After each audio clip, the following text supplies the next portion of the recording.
नमस्कार दोस्तों, जय हिंद। मैं उदयवीर सिंह मावी आपका स्वागत करता हूं यूवी केमिस्ट्री पर। और डियर फ्रेंड्स, आज हम पढ़ने वाले हैं क्लास 12th का यूनिट नंबर 3 इलेक्ट्रोकेमिस्ट्री का पार्ट 3 इलेक्ट्रोकेमिकल सेल का पोटेंशियल कैसे फाइंड करें, how to find out the potential of electrochemical cell. Last lecture में मैंने आपको बताया था इलेक्ट्रोकेमिकल सेल क्या होती है, सेल वर्क कैसे करती है और सेल को रिप्रेजेंट कैसे करते हैं। इन तीनों टॉपिक्स को 1 मिनट में मैं रिवाइज करवा देता हूं और फिर हम फाइंड करेंगे इलेक्ट्रोकेमिकल सेल का potential. Dear friend, electrochemical cell एक डिवाइस होती है जो केमिकल एनर्जी को इलेक्ट्रिकल एनर्जी में कन्वर्ट करती है। और इलेक्ट्रिकल एनर्जी में कन्वर्ट करने के लिए इसके अंदर होती है रिडॉक्स रिएक्शन। रिडॉक्स में यहां पर एनोड कंपार्टमेंट होता है, यहां होता है ऑक्सीडेशन एनोड पर और कैथोड पर होता है रिडक्शन। तो ये एक इलेक्ट्रोकेमिकल सेल है। एनोड कैथोड माइनस प्लस, ये जिंक का बना होता है, ये कॉपर का बना होता है। लेकिन ये जरूरी नहीं कि ये हमेशा जिंक और कॉपर का ही हो, ये डिपेंड करेगा वैल्यू ऑफ पोटेंशियल पर। जिसका पोटेंशियल कम होता है उसका एनोड बनाते हैं, जिसका ज्यादा होता है उसका कैथोड बनाते हैं। डियर फ्रेंड्स, सेल के दोनों कंपार्टमेंट को आपस में कनेक्ट करता है सॉल्ट ब्रिज, जो KCl का और अगार जेल का बना होता है। और सॉल्ट ब्रिज का फंक्शन होता है जब इसके अंदर Zn आयंस की नंबर बढ़ने लगती है एनोड के अंदर, तो ये यहां पर नेगेटिव आयन प्रोवाइड कर देता है बैलेंस करने के लिए। और जब यहां पर कॉपर आयंस की नंबर कम हो जाती है तो ये यहां पर K पॉजिटिव आयन प्रोवाइड कर देता है। So the salt bridge maintain the electrical neutrality. ये रहा हमारा फर्स्ट पार्ट। सेकेंड पार्ट में इसकी वर्किंग है। एनोड जिंक का या किसी भी मेटल का बना होता है, एनोड पर ऑक्सीडेशन होता है, वो इलेक्ट्रॉन लूज करता है। कैथोड पर रिडक्शन होता है, वो इलेक्ट्रॉन एक्सेप्ट करता है। एनोड और कैथोड की रिएक्शन को, ऑक्सीडेशन और रिडक्शन को कंबाइन करके हम कंप्लीट सेल रिएक्शन ऐसे लिख देते हैं, सेल रिएक्शन। और उसके बाद आता है हमारा रिप्रेजेंटेशन। मैं आपको 1-2 सेल का रिप्रेजेंटेशन क्वेश्चंस के दौरान बताऊंगा। सबसे पहले हम लिखते हैं एनोड, फिर एनोड जिस आयन में ऑक्सीडाइज होकर गया वो, फिर कैथोड का आयन, और फिर कैथोड जिस आयन में रिड्यूस हुआ जिस मेटल में, हम वो लिखते हैं। यह है इसका रिप्रेजेंटेशन। इनके बाद एनोड कैथोड के रिप्रेजेंटेशन और रिएक्शन देखने के बाद बात आती है इसके पोटेंशियल को कैलकुलेट करने की। तो डियर फ्रेंड, जो सेल का पोटेंशियल होता है वो क्या है, सबसे पहले हमें ये देखना है। सेल का पोटेंशियल होता है जो कंपार्टमेंट, सबसे पहले इलेक्ट्रोड पोटेंशियल की मैं बात करूंगा, फिर सेल का। ये कोई भी एनोड या कैथोड कंपार्टमेंट है, ये इसमें मेटल की रॉड डिप है सॉल्यूशन के अंदर। तो मेटल की रॉड, जैसे ये जिंक की रॉड है और ये ZnSO4 का सॉल्यूशन है, तो इनके बीच में एक डिफरेंस होता है in the powers to donate और टू एक्सेप्ट इलेक्ट्रॉन, उसको हम कहते हैं इलेक्ट्रोड पोटेंशियल। अब इलेक्ट्रोड पोटेंशियल अगर वो एनोड का है तो एनोड पोटेंशियल, और कैथोड का है तो कैथोड पोटेंशियल कहलाता है। एनोड पर क्योंकि ऑक्सीडेशन होता है तो इसका साइन नेगेटिव होता है, और नेगेटिव साइन को हम कहते हैं reduction potential. Reduction potential Rp और ऑक्सीडेशन पोटेंशियल OP, दोनों की वैल्यू बराबर होती है, बस साइन नेगेटिव और पॉजिटिव आता है। रिडक्शन पोटेंशियल का साइन नेगेटिव और ऑक्सीडेशन पोटेंशियल का साइन पॉजिटिव होता है। अब जब 2 इलेक्ट्रोड्स को कंबाइन कर दिया जाता है, हमने एक इलेक्ट्रोड और लिया, उसके अंदर एक मेटल की रॉड और डिप की। जब एक मेटल की रॉड हमने डिप की तो अब ये सेल बन जाएगी। और जब सेल वर्किंग कंडीशन में होती है तो हम इसे कह देते हैं सेल का पोटेंशियल और EMF ऑफ द सेल। अब हमें यहां 2 चीजें फाइंड करनी है, एक इलेक्ट्रोड के पोटेंशियल सेपरेटली, दोनों के अलग अलग, एनोड और कैथोड का, और एनोड और कैथोड के पोटेंशियल से निकलता है ई सेल। तो dear friend, E cell is equal to होता है E cathode minus E anode. ये सेल के पोटेंशियल का फॉर्मूला है। अब हम अलग अलग सेपरेट इलेक्ट्रोड के पोटेंशियल कैसे फाइंड करें? हम इसे फाइंड करते हैं SHE या NHE से, नॉर्मल हाइड्रोजन इलेक्ट्रोड से। हम एक जगह पर अगर हमने कैथोड का फाइंड करना है तो एनोड की जगह पर हम NHE रख देते हैं, और NHE का पोटेंशियल होता है 0। तो सेल की जो गैल्वेनोमीटर की रीडिंग आएगी, यहां हम गैल्वेनोमीटर लगा देते हैं, तो E cell is equal to आएगा ई कैथोड। अब क्योंकि कैथोड एनोड की जगह पर 0 है, तो reading of galvanometer is equal to E cathode आएगी। इसी तरह अगर हम उसे कैथोड की जगह पर लगा देंगे तो E cell is equal to आएगा माइनस ई एनोड। तो कैथोड और एनोड के पोटेंशियल्स बराबर होते हैं, बस साइन अपोजिट होते हैं। अब अगर हम सेल के ईएमएफ की बात करें तो इसको फाइंड करने के लिए दो चीजें इसको अफेक्ट करती हैं सेल के पोटेंशियल को। एक अफेक्ट करता है इसको कंसंट्रेशन,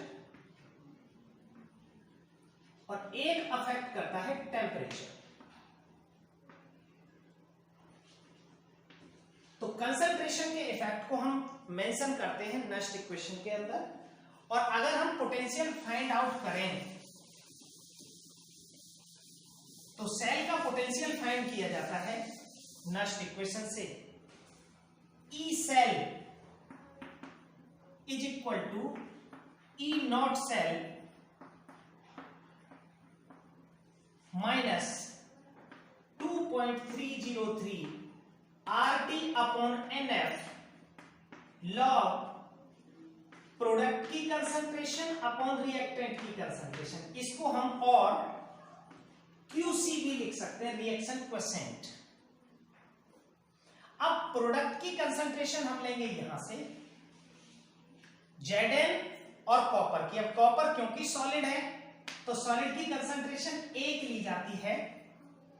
तो हम इसी की अगर नस्ट इक्वेशन लिखना चाहें इसी सेल की, तो सबसे पहले इसका फाइंड आउट करेंगे हम ई नॉट सेल। तो E naught cell is equal to हो जाएगा ई नॉट कैथोड, कैथोड है हमारा कॉपर, कॉपर का है 0.34 volt, minus E naught anode, anode zinc का है तो minus minus 0.76 is equal to हो जाएगा 1.10 वोल्ट। तो जिंक कॉपर सेल का ई नॉट सेल होता है 1.10 वोल्ट। तो यहां n नंबर ऑफ इलेक्ट्रॉन है, F फैराडे कांस्टेंट है, इन तीनों का मल्टीप्लिकेशन कांस्टेंट आता है 298 केल्विन पर। तो इसी के लिए नस्ट इक्वेशन बन जाएगा E cell is equal to 1.10 minus 0.0591 upon n log Zn2 positive की कंसंट्रेशन अपॉन Cu2 पॉजिटिव की कंसंट्रेशन।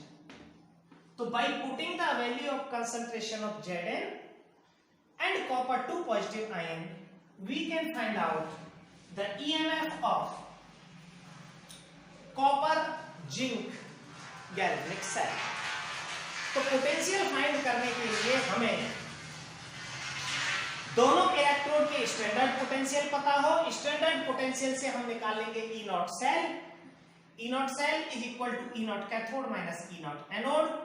ई नॉट की वैल्यू को रखेंगे नस्ट इक्वेशन में, n नंबर ऑफ इलेक्ट्रॉन है रिएक्शन में जो ट्रांसफर होते हैं, इसके लिए 2 आएगा, F फैराडे कांस्टेंट है, तीनों का मल्टीप्लिकेशन 0.0591 होता है, तो एज इट इज रख देंगे हम इसको।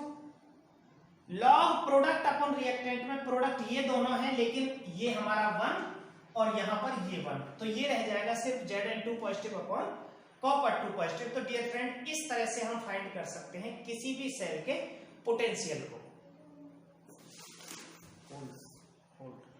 होल्ड पूरा तो कंप्लीट काटे था ना, होल्ड करे हो ना, चालू है जाएगा दोबारा।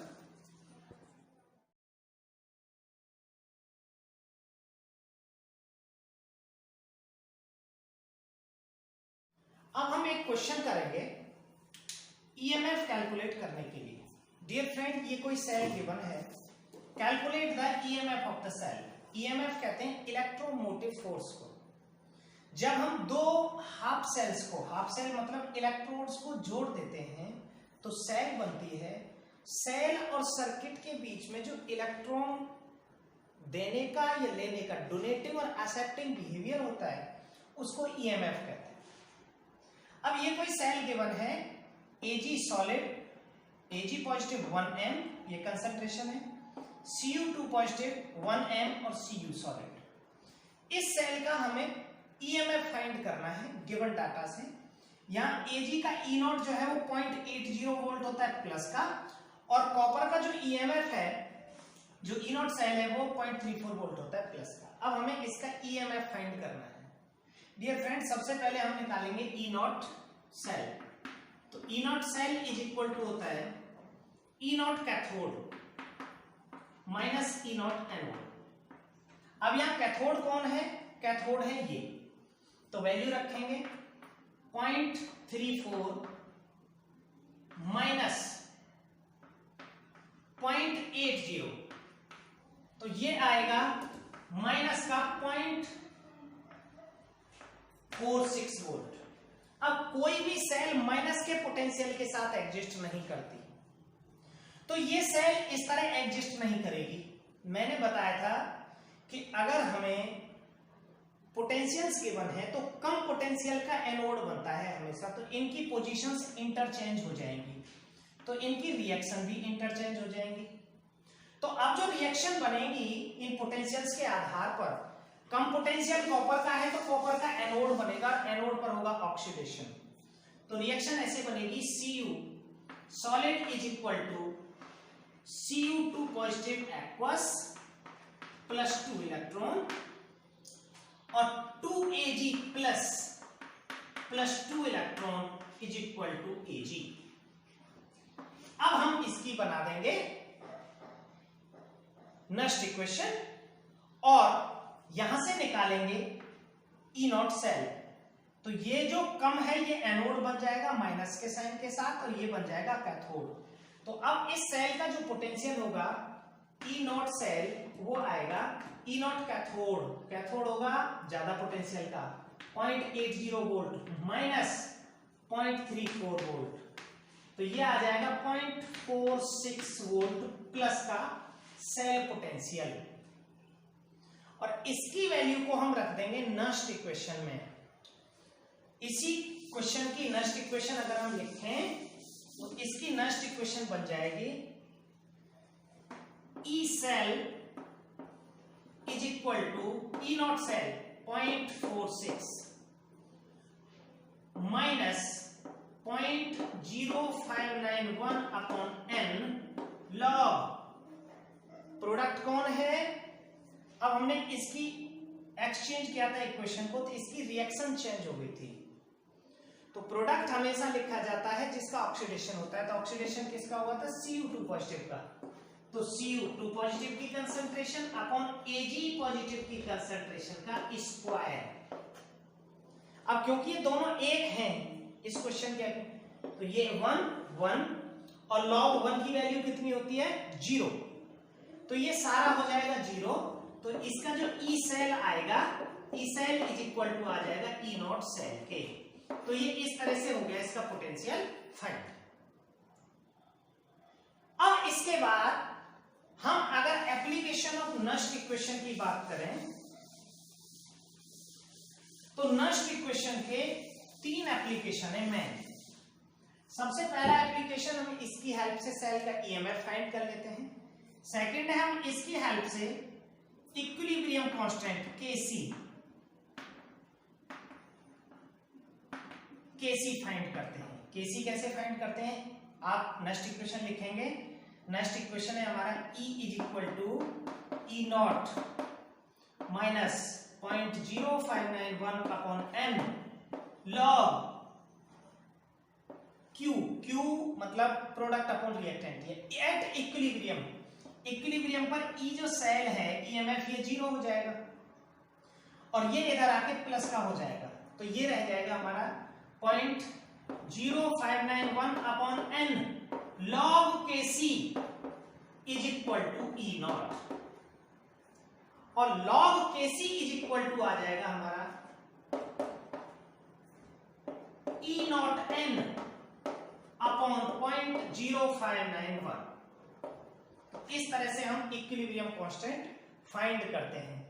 अगर मान लो आपको जिंक कॉपर की जो गैल्वेनिक सेल थी उसी का इक्विलिब्रियम कांस्टेंट फाइंड करना हो तो जिंक कॉपर की सेल का होगा 1.10 इंटू 2 अपॉन 0.0591। ये लॉग केसी हो जाएगा जिंक कॉपर की सेल का। अगर मैं एजी कॉपर की सेल का बता रहा था तो एजी कॉपर की सेल का हो जाएगा log KC is equal to 0.46 into 2 upon 0.0591। तो एक एप्लीकेशन इसका होता है, हम इसकी हेल्प से इक्विलिब्रियम कांस्टेंट फाइंड कर लेते हैं। सेकंड, हम इसकी हेल्प से पीएच वैल्यू को फाइंड कर लेते हैं। अगर हम हाइड्रोजन इलेक्ट्रोड यूज करते हैं, सेकंड एप्लीकेशन इसका pH.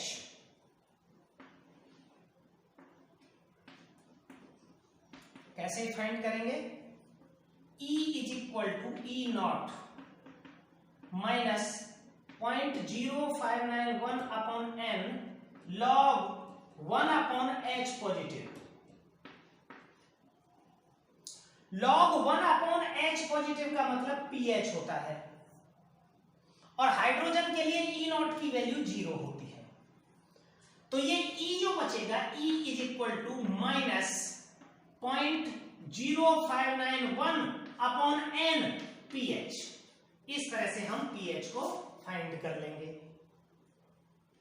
With the help of next equation. और इसका थर्ड एप्लीकेशन है, मैं इसको फोर्थ लिखूंगा क्योंकि मैंने पहला इलेक्ट्रो जो पोटेंशियल था EMF उसको मेंशन पहले ही कर दिया था। और इसका थर्ड एप्लीकेशन है, इसकी हेल्प से हम delta G Gibbs free energy find कर सकते हैं। Delta G is equal to होता है minus N F E. N number of electron है, एफ फैराडे कांस्टेंट है और E equilibrium constant, sorry E हमारा सेल पोटेंशियल है। अगर हम standard Gibbs free energy find करना चाहें डेल्टा जी नॉट, तो डेल्टा जी नॉट की वैल्यू रहेगी minus N F E naught. Dear friend, अगर किसी सेल का पोटेंशियल स्टैंडर्ड माइनस का है ई नॉट तो डेल्टा जी प्लस आएगा, और अगर डेल्टा जी प्लस का है तो वो सेल एग्जिस्ट नहीं करेगी क्योंकि प्लस डेल्टा जी पर स्पॉन्टेनियस रिएक्शन नहीं होती। तो ये आज का हमारा टॉपिक रहा कि हम किस तरह से सेल का पोटेंशियल फाइंड करें नेक्स्ट इक्वेशन की हेल्प से। दोबारा से मैं 1 मिनट में रिवाइज कराता हूं। सबसे पहले हमारे पास सेल लिखेंगे, सेल की एनोड कैथोड की रिएक्शंस लिखेंगे, सेल को रिप्रेजेंट करेंगे एनोड, एनोड का आयन, कैथोड का आयन। इनसे हम ई नॉट सेल निकालेंगे। E naught cell is equal to होता है E naught cathode minus E naught anode के, और इन दोनों से ई नॉट निकालकर हम उसे नेक्स्ट इक्वेशन में रख के ई सेल फाइंड कर लेंगे। और फिर रहेंगे हमारे नेक्स्ट इक्वेशन के application. Log KC is equal to E naught N upon 0.0591, pH is equal to E is equal to 0.0591 pH के बराबर हो जाएगा, और delta G naught is equal to minus N F E not.